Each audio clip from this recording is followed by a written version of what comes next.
Boa noite aos amigos da TV 247. Começa aqui um bate-papo com o meu querido Gustavo Conde, professor, músico, linguista, apresentador do Pocket Show da Resistência Democrática, também apresentador da Live do Conde, que tem sido um grande sucesso, né? Um grande sucesso no Facebook e também todas as manhãs aqui na TV 247. Tudo bem, Conde? Como é que você está? Muito boa noite, Leonardo Atushi, tudo bem?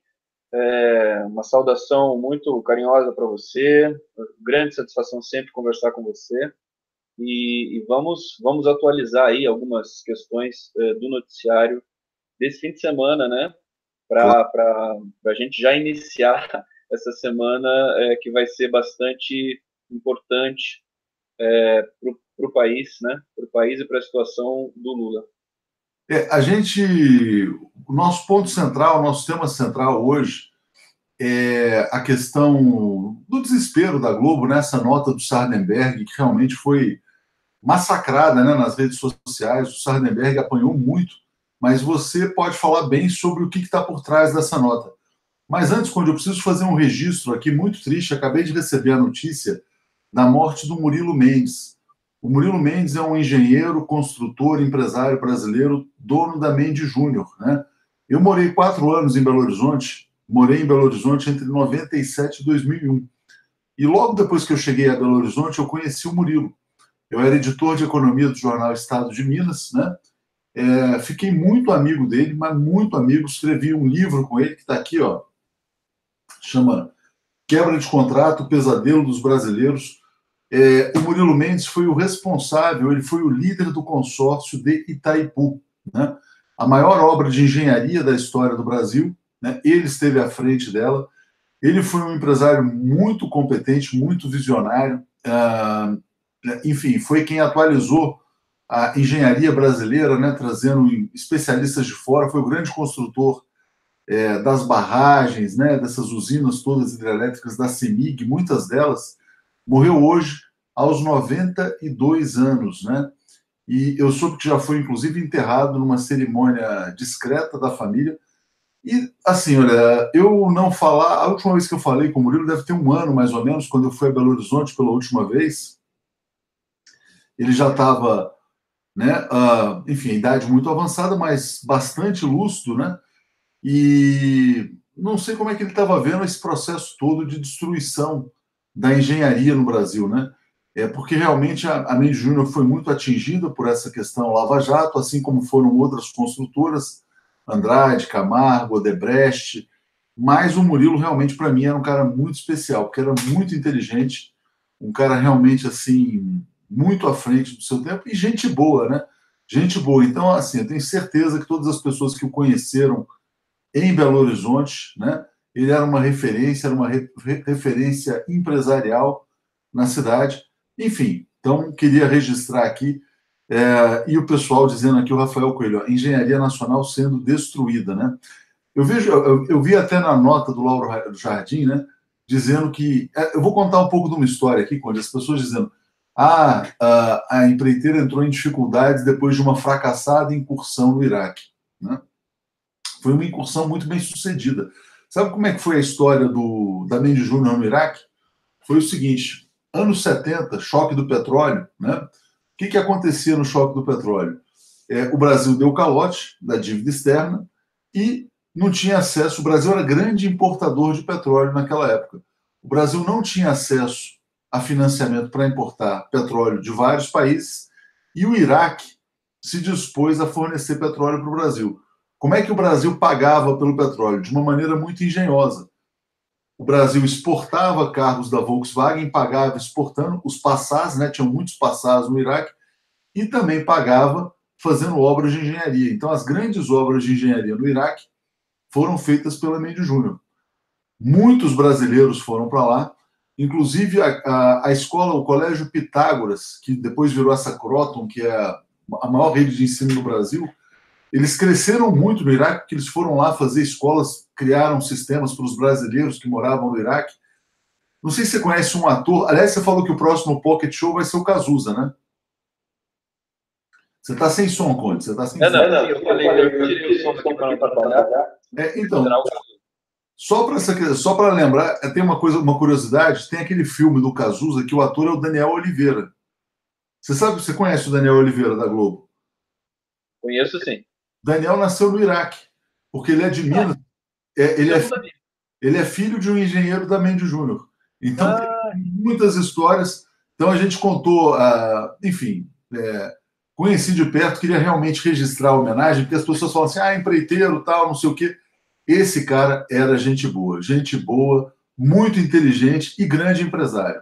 Fala, Conte. Leonardo, querido, deixa eu te emprestar meus sentimentos, porque eu estou vendo que você realmente está sentido com essa perda, né? Você teve uma ligação aí forte com o Murilo Mendes, e eu acho muito bacana quando você fala, inclusive quando você fala dos livros que você publicou, né? Isso é muito importante, você tem uma trajetória importante no jornalismo brasileiro, e eu quero, enfim, te emprestar os sentimentos, porque eu estou vendo que você realmente sentiu essa perda, embora ele estivesse com a idade avançada, mas tem uma história juntos, e tem história, e é interessante que essa história se confunde também com a história do Brasil, porque você relatou essa questão do Iraque, e eu me lembro bem dessa questão geopolítica e econômica do Brasil. O Brasil ele estava muito insinuante ali no Oriente Médio, né?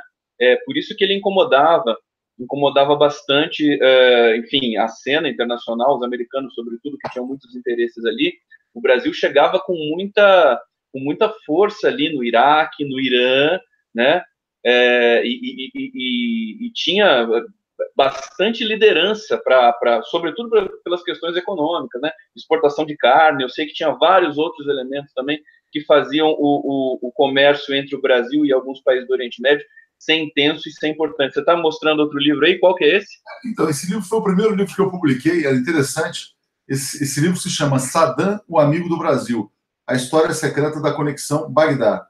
E aí o subtítulo assim, olha, os negócios bilionários e a bomba atômica que brasileiros e iraquianos sonharam fazer. É muito interessante essa história, porque no final do regime militar, né, o golpe militar de 64 nasceu, né, na questão geopolítica por uma questão, Guerra Fria, aquela coisa toda, imposição dos Estados Unidos ao Brasil, né, os generais muito alinhados com os Estados Unidos. Depois, os militares foram se afastando desse domínio norte-americano, inclusive por isso os Estados Unidos começaram a ser contra a ditadura aqui no Brasil.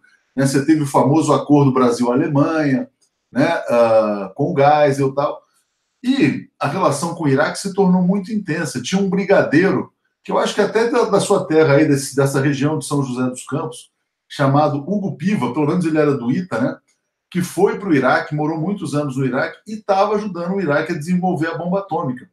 Era um projeto secreto. O que aconteceu no Iraque? No Iraque, Israel bombardeou o reator iraquiano chamado... Era o reator de Osirak, né? E como é que Israel bombardeou? Foi com a teoria do ataque, a teoria do ataque preventivo. Era mais ou menos o seguinte, eu preciso atacar porque eu posso vir a ser atacado no futuro. Esta doutrina da guerra preventiva que Israel usou contra o Iraque em 1981, para destruir esse projeto aqui do reator nuclear, foi a mesma doutrina que os Estados Unidos usaram para atacar o Iraque depois do 11 de setembro. Né? Então, eu vou atacar o Iraque porque o Iraque um dia pode vir a me atacar. Porque era uma grande falácia, uma grande mentira. E o Iraque tinha um chanceler que era o Tariq Aziz, que era um cara respeitadíssimo, dizem que era uma das figuras mais inteligentes da diplomacia mundial, que ele dizia que a bomba atômica, na verdade, era um fator de dissuasão, não era um fator de guerra, era um fator de paz, para criar as condições para uma paz regional no Oriente Médio. É por isso que o Irã também é tão atacado, né? O Irã é tão perseguido porque existe esse temor de que o Irã possa vir a ter a bomba atômica também. Então a cooperação Brasil-Iraque foi muito, muito, muito estreita. Só que aí depois veio a guerra Irã-Iraque. Quando teve a guerra Irã-Iraque, se eu não me engano, começou em 1984, né? É que houve... enfim, aí começaram os calotes e tal, tudo mais. Mas é uma saga, né? Pra você ter ideia, a Mendes Júnior chegou a empregar mais de 20 mil brasileiros no Iraque. Era uma operação, assim, monumental. Né? Eles eram os grandes construtores no Iraque. E a Mendes Júnior também é importante registrar, né, que na época de ouro da engenharia brasileira, que foi a construção de Itaipu, Ponte Rio-Niterói, Transamazônica, todas essas grandes obras aí tem Mendes Júnior na jogada. Então, realmente é um cara que era referencial em Minas Gerais, né? Muito inteligente. Agora, ele era muito crítico do cartel das empreiteiras, né? Ele já dizia há muito tempo que esse negócio dessas empreiteiras cartelizarem a economia, cartelizarem a política, que isso ia terminar mal, né? Inclusive deu uma entrevista uma vez para uma revista chamada O Empreiteiro, que ele falava que, porra, que essa dominação Odebrecht um dia ia explodir. É uma pena que ele não tenha podido dar um depoimento mais amplo, porque era um cara que, olha, se eu te falar, se tivesse dado uma grande entrevista recente, seria uma coisa histórica, né? Mas, enfim, fica aqui a história. Muito interessante o relacionamento Brasil-Iraque, geopolítica na veia pura, e também muito interessante depois os calotes que eles foram levando do governo federal. Bom, vamos falar então da pauta do dia?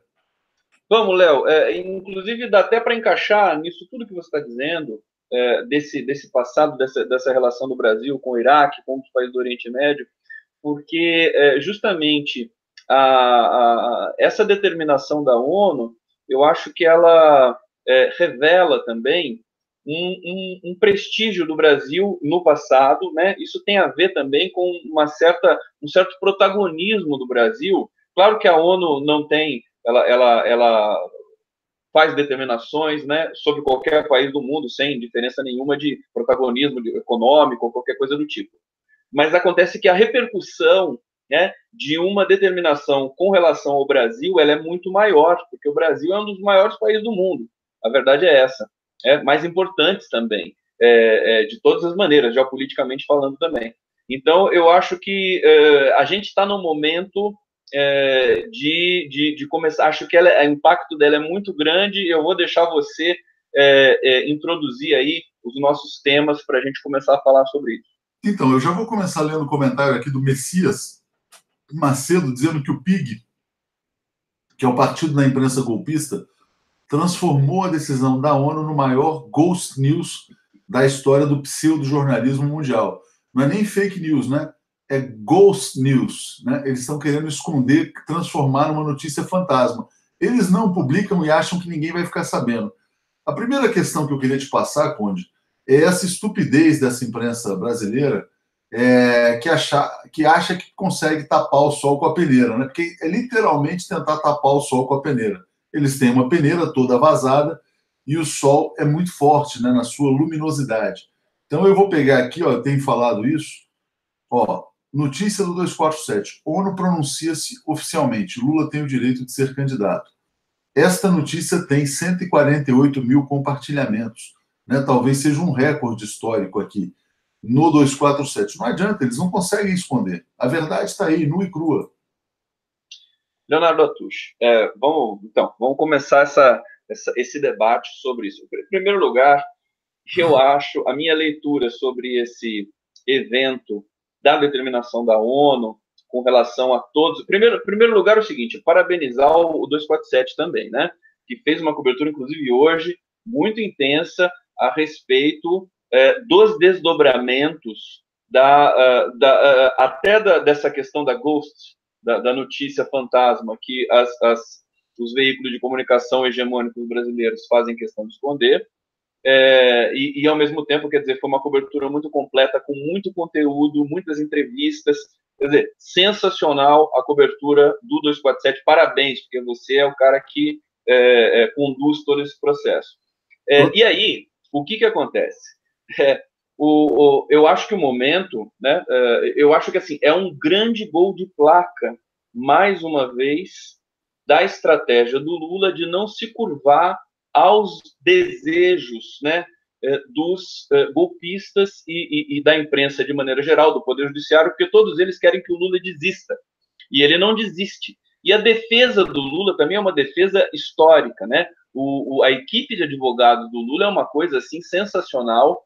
Eles se projetam, eles formulam, eles estão construindo um novo paradigma teórico do direito em função de leituras que eles têm que fazer e refazer e reformular a respeito da violência que está acontecendo aqui no Brasil. Então, a gente tem várias coisas acontecendo ao mesmo tempo, e eu quero destacar que é uma vitória estratégica do Lula, do PT e da defesa, né? Vamos celebrar a defesa do Lula, porque o que acontece? A primeira coisa, a imprensa, ela mergulha num fosso profundo, porque ela se expõe dessa maneira flagrante, escancarada, de suprimir uma notícia dessa dimensão do público brasileiro, que é o leitor dela, quer dizer, com essas extravagâncias aí do Sardenberg, do Merval Pereira, né, todos, na verdade, dando desculpinhas, falando, e indo na onda do governo, né, do ministro da Justiça, dizendo que é uma convenção de condomínio e tudo mais, as coisas mais absurdas que a gente pode imaginar. Esse é um ponto, quer dizer, a imprensa, mais uma vez, Leonardo Atucho, ela vai ter um problema gravíssimo, como na greve dos caminhoneiros, que ela não conseguiu fazer uma cobertura decente, competente, né? Não conseguiu prospectar informação nenhuma, fez uma cobertura confusa, omissa e pelega e vendida para o governo federal, que também não sabia o que fazer, e aí prevaleceu a blogosfera, e prevaleceu muito o 247 também, na posição de irradiador, né, de notícias que ele tem na cena da blogosfera, na cena digital brasileira.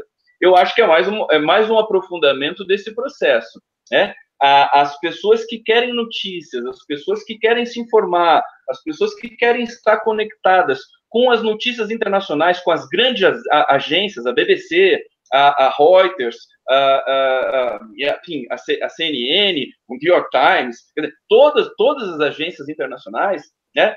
As pessoas começam a recorrer a isso. E é muito sintomático e curioso que você também destaca isso em alguns momentos, que a imprensa brasileira queira censurar as agências internacionais do Brasil, né? Você destaca essa informação várias vezes. Isso também é sintomático. Por quê? Realmente a imprensa brasileira, ela está agonizando. Ela ainda tem poder, né? Ela ainda dá muitas cartas, ela ainda tem o poder de insuflar narrativas na leitura do cenário nacional eleitoral, mas é muito menos, e essa decisão da ONU, quer dizer, é muito forte. E daí, para complementar só o raciocínio, Leonardo, o governo brasileiro certamente vai ignorar essa decisão. E aí vai ser mais forte ainda né, o Lula vai ficar mais forte e a ONU vai ter uma resposta também para essa vista grossa. Eu estou fazendo um prognóstico aqui, tá? Eu acho que eles não vão ter realmente o Poder Judiciário brasileiro realmente se jogou num precipício profundo e não tem mais volta. Mas eu acho que isso é bom. Eu acho que isso é bom porque isso vai expondo cada vez mais a ferida e o Lula vai ficando cada vez mais forte, né? E a população brasileira vai ficando... Isso é muito poderoso, quer dizer, um governo que se recusa a interpretar uma letra da lei explícita internacional desse peso, ele fica exposto. Não só, Conde, eu acho que assim, eu acho que se esse cenário que você prevê se confirmar, a gente vai ter, de um lado, o governo Temer dos corruptos vai ser equivalente ao governo do apartheid na África do Sul. E Lula é cada vez mais Mandela, né? É a vítima da violência estatal. Deixa eu só saudar aqui a Fátima e a Regina Selle, que viraram membros do canal aqui. Pessoal entrando, eu queria dar esse alô. Agora, eu não tenho essa certeza de que eles vão descumprir, não. Por quê? Porque seria uma grande burrice. Descumprir essa decisão significa fortalecer muito Lula no julgamento do mérito. O julgamento vai acontecer em 2019. Então, por exemplo, se o governo descumpre uma liminar do Comitê de Direitos Humanos da ONU, que tem força legal no Brasil, porque o Brasil aderiu ao Pacto de Direitos Humanos, né? Significa que o Brasil está descumprindo uma norma internacional e descumprindo uma lei interna, porque o Senado Federal brasileiro referendou. Então, eles vão estar completamente fora da lei. Um governo que se coloca fora da lei para não garantir os direitos de uma pessoa é um governo ditatorial, é uma ditadura, é um governo que merece o desprezo da comunidade internacional. Se fizerem isso, o que vai acontecer? O Lula fatalmente será absolvido, né? As pessoas chegarão à conclusão de que se montou um complô judicial contra o Lula, complô judicial, que é uma aliança entre setores do judiciário e o governo mais corrupto da história do Brasil, né? Porque não dá para imaginar governo mais corrupto do que o do Michel Temer, né? Aliado a setores do judiciário para perseguir um indivíduo que é o Luiz Inácio Lula da Silva. Então, se esse cenário se confirmar, o que pode acontecer? Lula não só absolvido e libertado pelas Nações Unidas no ano que vem, né, mas todo o processo anulado, né, porque o governo vai estar explicitando o complô judicial. Então, não sei se eles farão isso, porque seria muito burro. Né? O caminho mais inteligente é seguir as normas da ONU, permitir a candidatura Lula, né, mas a gente sabe que eles não são inteligentes, porque em alguns casos a burrice e o ódio se sobrepõem à inteligência, porque não é simplesmente a questão de inteligência pessoal, porque você também tem o pânico de um grupo de comunicação que é a Rede Globo. A Rede Globo acha que se o Lula for candidato, a Rede Globo acaba, né? Porque evidentemente o Lula ganha e no dia seguinte acaba a Rede Globo, que eu acho que não acaba. Ela vai acabar ela não vai morrer de morte morrida, ela vai morrer de morte natural, como Abril. Você falou do Cristiano Zanin e da Valesca, queria prestar minha homenagem, queria dizer que hoje eu tive a alegria de encontrá-los numa festa de aniversário, né? Festa de criança. Então, eles estavam na mesma festa, não sabia que iria encontrá-los. Então, tive a oportunidade de parabenizá-los, já tinha feito isso na entrevista ontem, né? E falei para a Valesca que quando essa história terminar, isso tem que virar um livro, isso aí é uma história cinematográfica, né? Eles fizeram realmente, olha, é o maior case jurídico da história do Brasil. É a primeira vez que a ONU se pronuncia sobre um cidadão brasileiro, que por acaso não é qualquer cidadão, é o maior presidente de todos os tempos, que é o Lula. Então, como foi a construção dessa história, né? Os adversários que encontraram e essa grande vitória que é histórica, isso tem que ser colocado no papel. Encontrei também um amigo, né, da editora Abril, profissional muito competente, que me fala que o clima lá é o pior possível, né? Por quê? Enfim, criaram esse ambiente, né? Foi tanto ódio plantado, tanta mentira, que agora a gente tem a editora Abril vivendo essa tragédia, né? Então o pessoal está dizendo aqui, ó, Luciana Zero, casal nota 1000, parabéns Valesca, parabéns Cristiano, e olá Ayla Correia, obrigado por se tornar membro do canal também. Fala, Conde. Leonardo, em suma, né, resumindo o que você colocou, a questão do governo, ele não vai ser inteligente se ele ignorar essa determinação judicial do Conselho de Direitos Humanos da ONU, mas você mesmo já retificou dizendo que assim esse governo não tem demonstrado inteligência nas suas ações rotineiras, né? Por isso que a minha previsão é que, mais uma vez, eles não sejam inteligentes. De qualquer maneira, é uma sinuca de bico. Se correr, o bicho pega, se ficar, o bicho come. Isso que é interessante de assistir, porque se eles acatam isso, é uma derrota para o governo, para o golpe, e também uma vitória para o Lula, e ele também, em cima disso, vai ficar mais forte. Se eles não aceitarem, né, se eles ignorarem a decisão da ONU, também é uma vitória para o Lula e ele vai ficar mais forte. Quer dizer, se correr o bicho pega, não tem por onde sair, é sinuca de bico total. Então, e aí celebremos mais uma vez. Pode falar. Não, isso aí, aproveitando essa fala sua, lembrar um artigo do Miguel do Rosário, editor do Cafezinho, ele falou que o Lula conseguiu uma situação de ganha-ganha.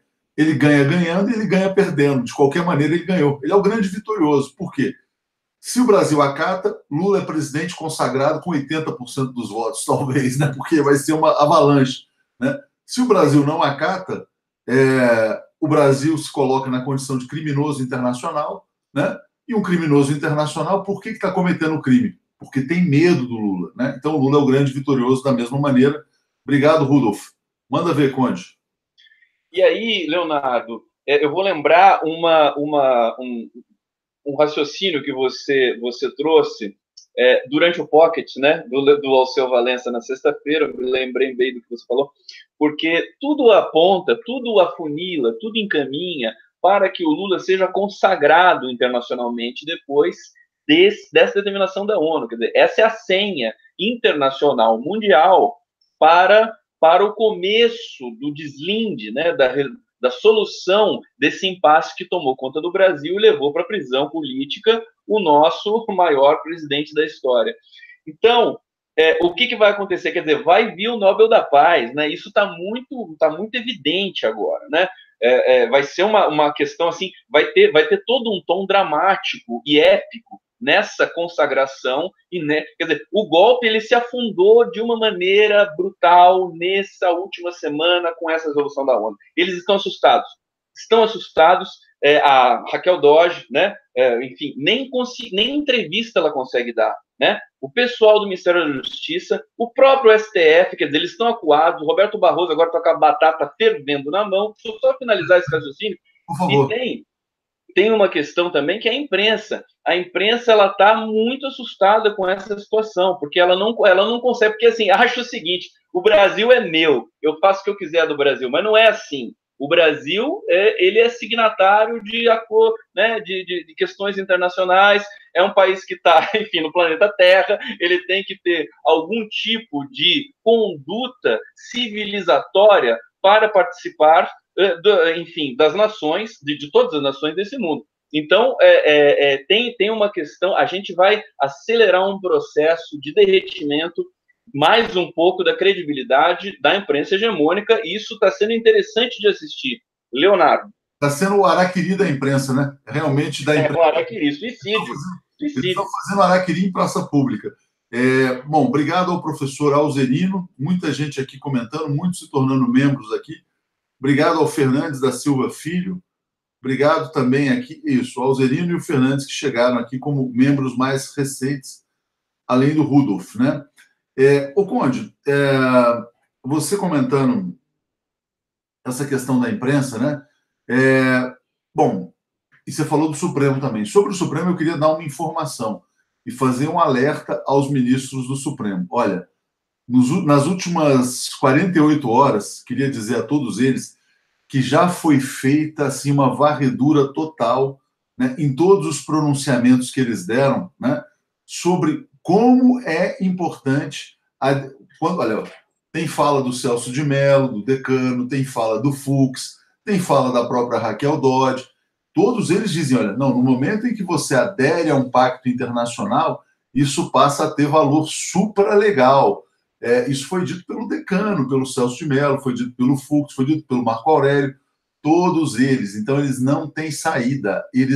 Olha, vocês estão sem saída. Ou vocês confirmam, ou vocês seguem as leis brasileiras e internacionais, ou vocês desafiam as leis para atender aos interesses da Globo, das petroleiras do PSDB. Como a gente não acredita que vocês queiram atender aos interesses da Globo, das petroleiras do PSDB, por favor, sigam o ordenamento jurídico internacional, que também é brasileiro, segundo vocês mesmos disseram. Então, aviso já ao Barroso, a todos esses, senhoras, não ousem fazer besteira, porque as suas falas, o que vocês disseram nos verões passados, já está registrado e catalogado, né? Diz aqui o Roberto Nogueira, eles estão literalmente cercados. Eu vou te passar para fazer um comentário sobre esse passado dos ministros do Supremo, e aí a gente fala da imprensa. Fala aí, Conde. Leonardo, eu não consegui me conter aqui com você. Que maldade, né, com os ministros do Supremo, coitadinhos. Quer dizer, todos eles deram declarações a respeito do que o Brasil tem que respeitar esses acordos internacionais, e agora vai ficar impossível. Quer dizer, é muito difícil, realmente. Só que entra aquela questão que eu te falei, quer dizer, o Poder Judiciário brasileiro está tão avacalhado, a questão do habeas corpus do Favretto, de Curitiba, do 8 de julho e tal, foi tão avacalhado, com ligações, sabe, manda, não deixa soltar, não segue o habeas corpus, não, porque, e aí a gente realmente não sabe com quem está lidando. Vamos ver o STF, realmente você tem razão. Quer dizer, tem muitas declarações dos próprios ministros ali a respeito da obrigatoriedade de se seguir essa orientação judicial, não uma orientação, essa determinação judicial do Conselho de Direitos Humanos da ONU, e vamos esperar o que vai acontecer, né?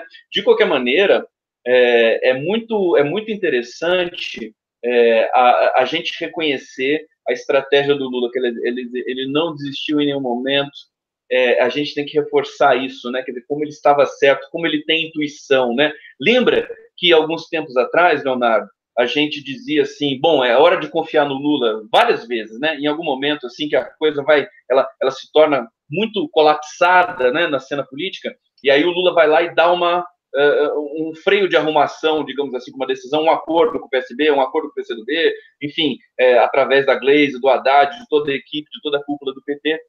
Mas, de qualquer maneira, isso se revela, né? Como o Lula tem realmente o domínio dos caminhos da história, né? Porque ele é um cara conectado com isso, né? O golpe é muito fraco, muito pouco inteligente, né? Esse consórcio do golpe, imprensa, eles são dispersos, né? Eles não conseguem traçar uma estratégia correta. Quer dizer, a estratégia correta que está tendo êxito nesse momento, com todo o problema que ainda tem, quer dizer, institucional para ser vencido ainda, mas é a do Lula, quer dizer, fica uma coisa irresistível, né? Ele só cresce a popularidade, a consagração nacional e internacional. Quer dizer, um cara que tem uma postura dessa, né, e consegue obter um êxito desse na sua estratégia política, a gente tem que tirar o chapéu. Quer dizer, é um caso fantástico. Vai virar livro a defesa do Cristiano, da Valesca, vai virar livro também, vários livros, né? Essa resistência democrática impressionante de todo um segmento que está em torno do Lula. Conde, eu queria só destacar o artigo que está na manchete aqui do 247 agora, da Carol Proner, professora de Direito Internacional da UFRJ e também membro da Associação de Juristas pela Democracia, né? Ela fala o seguinte, olha, o golpe era com o Supremo com tudo, mas esqueceram da ONU, né? Então, existe uma força maior do que o próprio Supremo, quando o Supremo se coloca, né, num golpe com o Supremo com tudo. Então, agora eles estão emparedados e cercados. Vamos ver. Sim, então, e aí eu acho que eu vou aproveitar, Leonardo, para fazer o meu convite, o convite que você sempre faz para que as pessoas assinem a TV 247, né, entrem para a TV 247, porque é o seguinte, porque isso é um gesto agora que tem a ver com a qualidade da informação que você vai consumir, né? A qualidade de informação do usuário de internet, do internauta, enfim, do usuário de rede social. Acho muito importante que vocês que estão nos vendo agora nesse momento se inscrevam. Se você não está inscrito, que você se inscreva na TV, porque você vai obter, por exemplo, o artigo da Carol Proner. Você vai ser comentado, eventualmente ela vai fazer um hangout, vai entrevistar, vai conversar com o Leonardo, com a equipe toda, e é importante que a gente tenha, quer dizer, a densidade, a massa de informações sobre a determinação da ONU no site hoje é a melhor de todas que a gente tem por aí, mais diversificada. Você tem até diversidade dentro da leitura desta determinação da ONU, com a opinião dos maiores, do ex-chanceler Celso Amorim, enfim, de várias pessoas da própria defesa do Lula. Então, acho assim, isso é muito importante, tá? Não é uma questão, assim, corporativa da minha parte, porque eu faço parte dessa equipe também com muito orgulho, mas eu acho que isso tem a ver com a própria democracia. Isso é muito importante. Então, inscreva-se na TV 247, por favor. Um gesto, é praticamente um voto esse. Obrigado, Conde. E, bom, vamos passar então, precisamos falar sobre Carlos Alberto Sardenberg, né? Responsável pelo mico jornalístico, talvez o maior da história do Brasil, ao publicar o artigo Fake ONU, né? Ele falou que é fake ONU, que o comitê é fake, que a ONU é fake, que tudo é fake, que só geraram fake news a partir da decisão do comitê. Olha, eu nunca vi um cara se prestar um vexame tão grande na história do jornalismo brasileiro. Conde, hoje de manhã eu fiz um Bom Dia, falei desse tema também, e aí eu mostrei no Bom Dia, sem querer, olha, o Sardenberg é um cara experiente, não é burro, é um cara inteligente, fez isso porque provavelmente recebeu uma encomenda, né? Os patrões disseram assim, olha, precisamos de alguém que nos ajude a desmontar essa história da ONU, né? E dar conforto ao Barroso para o Barroso caçar os direitos políticos do Lula.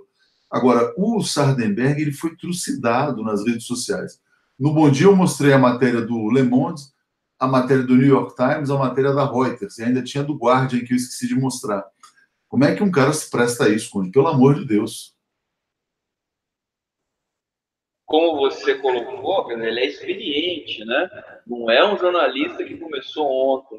É lamentável, é chocante, mas é compreensível, porque realmente paira um clima de desespero nos veículos de comunicação que vão ser obrigados, é a mordaça, né? A mordaça do jornalismo brasileiro, né? A não dar essa notícia e a minimizá-la. Eu fico pensando, cadê a agência Lupa, por exemplo, para ir investigar esse texto aí, esse artigo do Sardenberg, né? Para falar se é fake news ou não. O que ele está falando? Que a ONU não vale nada? Duvido que a Lupa vá mexer com o Sardenberg, com o G1, com o Globo, né? O pessoal está dizendo que o Sardenberg é fake. Deixa eu dar um abraço aqui no Paulo César, que está chegando. O Armando está pedindo para eu ler uma mensagem, mas precisa mandar de novo, que já correu aqui muito. Achei muito legal um comentário que entrou ó, de um torcedor do São Paulo dizendo: sou São Paulino, mas parei para ouvir a TV 247. Obrigado. E o São Paulo está em primeiro lugar no Campeonato Brasileiro, hein? O pessoal está dizendo aqui, ó, se mostrou um verdadeiro enganador, sem vergonha. Olha, o Sardenberg está sendo... Não queria usar essa palavra, mas ele está sendo linchado, né? Está sendo, está sendo. As máscaras, elas vão cair muitas máscaras nesse processo de negação da determinação da ONU, né? Muitas máscaras ainda caíram. Não é só do Sardenberg que vai cair.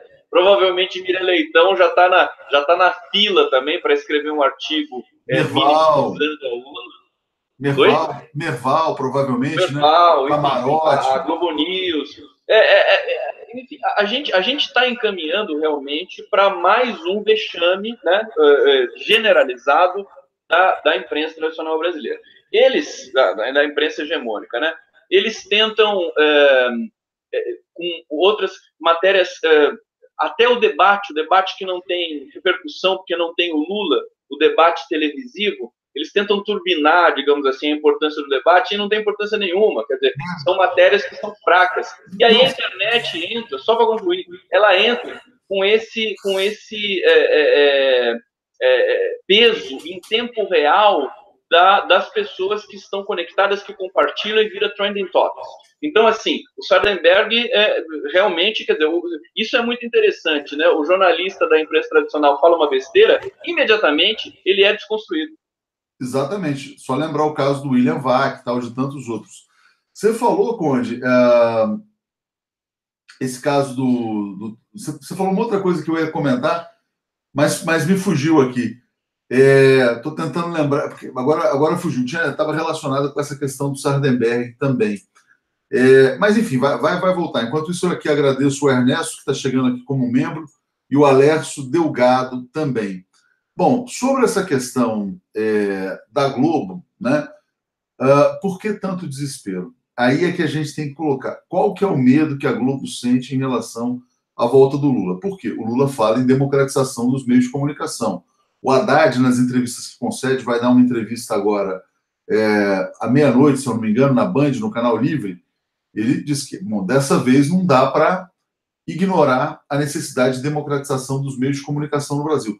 Mas mesmo sem a democratização imposta pelo governo, a democratização que já acontece pelas beiradas aqui, pelo YouTube, pelo Facebook, pelos instrumentos que a gente tem hoje, né, eles vão perdendo espaço. Né? Sim, você falou do debate, eu queria lembrar do debate. Você falou, olha, o debate que eles tentam inflar e transformar numa coisa atraente. Porra, eu não vi o debate, mas no dia seguinte eu fui ver. Sabe o que eles destacaram como uma grande notícia do debate e botaram uma foto? Marina encara Bolsonaro. Aí a fala da Marina é: você quer ganhar tudo no grito? Eu falei. E aí o Bolsonaro responde dizendo: ela gritou comigo. Eu falei assim, porra, assim, será que alguém vai votar na Marina porque ela falou que o Bolsonaro quer ganhar tudo no grito? Qual que é a proposta da Marina para o Brasil, meu querido? Né? Enfim, e a notícia do dia também do debate foi a cola do Bolsonaro na mão, que só mostra a incapacidade intelectual dele. Então, assim, realmente é um debate que é uma piada, né? Enfim, vamos lá, Conde. Não, é muito engraçado, né? E você pegou aí o elemento jocoso, chistoso de toda essa história. Quer dizer, É deprimente. O que se destaca num debate como esse, que não tem, digamos assim, a legitimidade de ser o debate, que está tudo truncado, né? O que se destaca?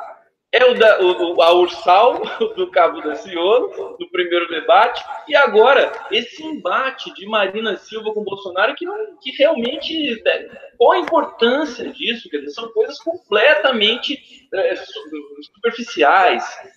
A mão do Bolsonaro, não tem discussão de nada, não tem discussão de projeto, não tem o Lula, não tem o Haddad, né? Então, assim, é feio, eles estão naufragando. A percepção que eu tenho, Leonardo Atucci, realmente assim, é de um naufrágio clamoroso da imprensa brasileira e de todo esse... Você vê que você tem mais uma informação ainda, disso que é o Meirelles entrando com uma ação para impedir o apoio do Centrão ao Alckmin. Quer dizer, eles estão numa situação de autofagia, eles estão se consumindo, todos eles. E eu não posso deixar de rir com essa situação. O Haddad vai hoje ao canal Livre da Band. Não é obrigatório ele denunciar o golpe? Acredito que sim, o Haddad tem feito a denúncia, e o Haddad teve uma postura muito legal, assim que ele soube a notícia da ONU, ele falou, é Lula, é cada vez mais Lula. Ele está se demonstrando muito leal como um soldado da candidatura Lula e não de um projeto pessoal. Obrigado, Lima, aqui como membro também. Mas sobre o Sardenberg ainda, Conde, muito comentário chegando, né? Tem gente aqui mandando eu descansar. Estou com aparência ruim, Conde, dizendo que eu estou extenuado, precisamos de você para a batalha da semana. Pode ser. Você está ótimo, então aqui descansar. Eu que preciso descansar. É verdade. Obrigado, Maria Abad. Sobre o Sardenberg, realmente foi o araquiri em praça pública, como a gente falou. Agora, eu vi algumas pessoas tentando inflar essa notícia do Sardenberg. Por exemplo, no Twitter. Olha, se você botar no Twitter hoje a palavra Sardenberg, você vai ver que 99% das menções relacionadas a ele são negativas. Mas as positivas pegam muito mal. Sabe, por exemplo, quem eu vi compartilhar a notícia do Sardenberg? A Cristiane Brasil. A Cristiane Brasil dizendo, finalmente alguém desmascarou a farsa da ONU. A Cristiane Brasil é aquela que não conseguiu ser ministra do Trabalho, né? Que nem o Temer teve coragem de nomear ministra do Trabalho. Então o Sardenberg está mal de amigo. E eu queria aqui só ler um trecho, né? Um trecho da coluna do Alex Solnick. Ele fala, para atacar Lula e ONU, Sardenberg enterra o jornalismo, né? Realmente assim... Enfim, o Solnick está dizendo o seguinte, Sardenberg, pelo amor de Deus, né? Que vexame que você deu. Fala, Conde. Olha que legal, cara. O Solnick, ele não só detonou o Sardenberg, como ele botou aqui todos os artigos do Pacto de Direitos Humanos que o Brasil assinou, né? São 14 artigos, botou um vídeo, e o artigo do Solnick tem já 5.000 compartilhamentos no Facebook. Então, amigos, compartilhem o artigo do Solnick, que ele está dizendo como o Sardenberg enterrou o jornalismo para prestar um serviço aos patrões. Vexame, Sardenberg. Vexame. E aí você tem, quando você falou Cristiane Brasil, eu já pensei no Cristiane Pelágio, aqui, que é apresentadora também. Eles são, eu me lembro de certas, antes do golpe, né, notícias a respeito do bastidor da Globo, de vários jornalistas ali da linha de frente que assinam documentos, documentos no sentido de preservar essa imagem da Globo e não... e resistir, digamos assim, à crítica que eles sofrem por não dar uma notícia diversificada, digamos, democrática, né? Com um espírito crítico, com um senso crítico, né? Tudo uma linha só, né? Uma linha monocórdica da imprensa brasileira. A gente está nesse momento, quer dizer, esse momento de resistência da candidatura Lula, e você lembrou bem, o Haddad, um sujeito leal, que soma, né? Ele só soma, ele não divide nada, né? Ele realmente encarna, ele leu a carta do Lula no dia 15 em Brasília, quer dizer, está numa sequência, e ele estava já ficando muito forte, quer dizer, já ficando muito forte com simulações de pesquisa e tal.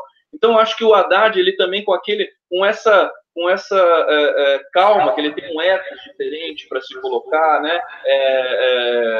Tem uma postura interessante, né? ele é um negociador também como o Lula. Isso é muito importante para a gente pensar no Haddad. Por que o Lula tem tanta confiança assim no Haddad? Porque eles são muito parecidos numa questão importantíssima. O Haddad, ele senta para conversar. Ele é um negociador também. Ele não tem medo de conversar. E ele não tem medo de se colocar nas conversas. Ele conversa com qualquer segmento da sociedade brasileira, como o Lula. Não tem preconceito. Isso é muito interessante, né? E de qualquer maneira, quer dizer, ele está somando nesse momento e vai ser muito importante. Eu não tenho dúvida, viu, Leonardo Atush? Eu não tenho dúvida de que no 1º de janeiro de 2019 nós teremos um governo renovado do PT, com o Lula encampando esse governo, né, encabeçando o governo, ou o próprio Haddad, e se for o Lula, o Haddad com o ministro forte e a Manuela com a vice-presidente sensacional. Eu não tenho dúvida disso mais. Não dá para ter dúvida mais. As pessoas às vezes falam assim, por ser otimista, mas eu confio nas estatísticas também. Olha, o Conde, vai vir muita novidade essa semana. Deixa eu dar um alô aqui para a Cláudia Ricaldoni, virou membro também. O Ray está aqui perguntando para o pessoal, cadê os likes, galera? Precisamos de likes e compartilhamento. Precisamos compartilhar os vídeos, né? Olha, a gente provavelmente vai ter senadores importantes exigindo o cumprimento da lei, da norma do Senado, que obriga o governo brasileiro a acatar essa decisão. Provavelmente vamos ter governadores importantíssimos, talvez até uma nota conjunta dos governadores exigindo que o Brasil não se transforme em marginal na cena internacional. Então, muitas vozes democráticas no Brasil, né, vão se levantar contra essa insinuação feita pelo Torquato Jardim, pelo Aloysio Nunes e pelos, vamos dizer assim, paus mandados da Globo, de que o Brasil deve ficar como um marginal na cena internacional, né? Então, eu acho que muita gente vai se levantar, porque tem muita gente querendo viver num país que respeite as leis, né? E pessoas de peso, senadores, governadores, né? E reforço aqui mais uma vez, Conde, ministros do Supremo, todas as suas falas sobre tratados internacionais estão nos anais do Supremo Tribunal Federal. Alô, Procuradora-Geral, tudo que a senhora já falou sobre a importância do respeito às normas internacionais está registrado também, né? Então, cuidado para não caírem em contradições só porque vocês querem atender a um pedido da Globo. Não vale a pena atender a esse pedido da Globo neste momento. Não vai fazer bem nem a biografia de vocês, nem ao país onde vocês vivem, né? Então, por favor, tenham prudência na hora de tomar qualquer tipo de decisão. Alessio Delgado, Aracuru, Atush, Araquiri é um sinal de honra. No Aracuru... Valeu. Eles não estão fazendo Araquiri, não. Eu sei o que ele está falando. Eles estão fazendo Aracuru. Obrigado, Alessio. O Araquiri é diferente, você tem toda a razão. O Araquiri é quando o cara tem um gesto de honra. Eles estão fazendo Aracuru. Muito obrigado, Alessio, por fazer esse esclarecimento aqui. O Conde... Alguns chamam de Araquiri português também, né? Esse Aracuru que está falando. Exatamente. Ô, Conde, vamos caminhar para o encerramento, que eu sei que você tem a tua live, o pessoal vai fazer boa noite também, nosso público vai se dividir, vai ter uma turma que vai para a live do Conde, tem o pessoal que vai para o boa noite, eu recomendo que assistam as duas, assiste uma primeiro, depois a outra, mas está na hora da gente ir fechando. Deixa eu agradecer o Jorge Paulo, dizendo que Lula é uma luz, e eles estão tentando tapar a luz com a peneira, não adianta. Não adianta tapar com peneira, não funciona. Tentando tapar o Lula com a peneira. Ô, Leonardo, eu fiquei com vontade de fazer uma questão para você, porque você colocou aí, enfim, a necessidade de vários senadores importantes, governadores, né? Enfim, lideranças, talvez intelectuais. Eu gostaria de ver intelectuais da USP, da Unicamp, e se manifestando também nessa questão da ONU, né? Às vezes eu sinto falta dos intelectuais, né? Dos professores, né? Deles se manifestarem também num momento tão importante da história brasileira. Mas eu queria sondar com você, porque você tem a percepção muito aguçada, essa questão dos candidatos, né? Como é que eles vão se comportar, né? Como é que eles deveriam se comportar? Por exemplo, Marina, Alckmin, será que eles têm alguma coisa a dizer a respeito da decisão da ONU? O único candidato que tem compostura é o Guilherme Boulos. É o único cara que está pedindo e exigindo que a lei internacional, que é também lei nacional, seja cumprida. Todos os outros são malandros, sabe por quê, Conde? eles sabem que eles são incapazes de vencer uma eleição com a presença do Lula, né? Então, só o Boulos tem essa dignidade. Agora, esses candidatos são todos muito burros também. Por quê? Porque se eles forem eleitos numa eleição sem Lula, contrariando uma decisão da ONU, que tem caráter vinculante, né, do ponto de vista legal aqui no Brasil, eles serão presidentes sem legitimidade. Vai chegar no ano que vem, a ONU vai dizer, olha, essa eleição foi feita por um regime ditatorial, né, foi um simulacro de eleição, foi uma farsa eleitoral, então não reconhecemos esse presidente, né? Teremos mais um golpista, né? Então, depois do golpista Temer, teremos o golpista 2, que é a pessoa que poderá vir a ser eleita numa eleição sem Lula. Então, queria aqui saudar publicamente o Guilherme Boulos por ser o único candidato que tem a decência de exigir que a lei internacional, que a lei brasileira também seja cumprida. Lamento que o Ciro não tenha essa posição, né? O Ciro deveria também, no mínimo, né, por inteligência, demonstrar o seguinte, olha, veja bem, defendo, olha, se a ONU está dizendo que cumpra-se a lei, e o Lula venha debater comigo, né? Mas não, ele prefere concorrer sem Lula. A Marina, então, nem se fala, né? A Marina é oportunismo puro. E os outros são todos candidatos golpistas, então, evidentemente, eles são parte dessa prisão política. Você tem toda a razão. O Guilherme Boulos, quer dizer, é o candidato que mais, né, tem um lastro, né, moral, inclusive intelectual também, porque ele é uma pessoa inteligentíssima. E ainda bem que o Boulos está lá marcando presença nesse momento, quase que como um observador dessa cena tétrica que são esses debates que vão acontecendo na TV aberta brasileira, sem a presença daquele que sempre quis debater, que nunca fugiu de nenhum debate. Quem fugia de debate era o Fernando Henrique Cardoso, né? Nunca fugiu, sempre, até quando ele sempre liderou muito, os líderes em geral não aparecem para não se expor e não ser atacado. O Lula nunca se negou aí a um debate e agora ele está nessa situação de ser, digamos assim, eclipsado artificialmente por esse, enfim, poder judiciário brasileiro muito fraco e que está sendo exposto para o mundo. O Conde, está na hora da gente encerrar, e aí eu vou te fazer... O violão está perto aí, não? Está na mão? O violão está aqui. Porque o pessoal tá pedindo um tu vens aí, rola aí um tu vens. Tá na hora de fechar. Vamos fechar. Um alô para Imbituba. A gente faz aqui, ó. Quem faz sabe, ao vivo na hora. É isso aí, vamos lá.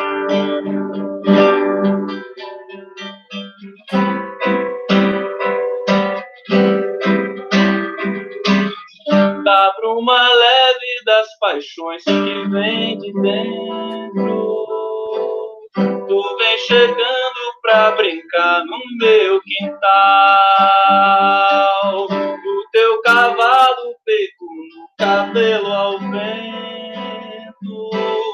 E o sol quarando nossas roupas no varal. Tu vens, eu já escuto os teus sinais. Tu vens,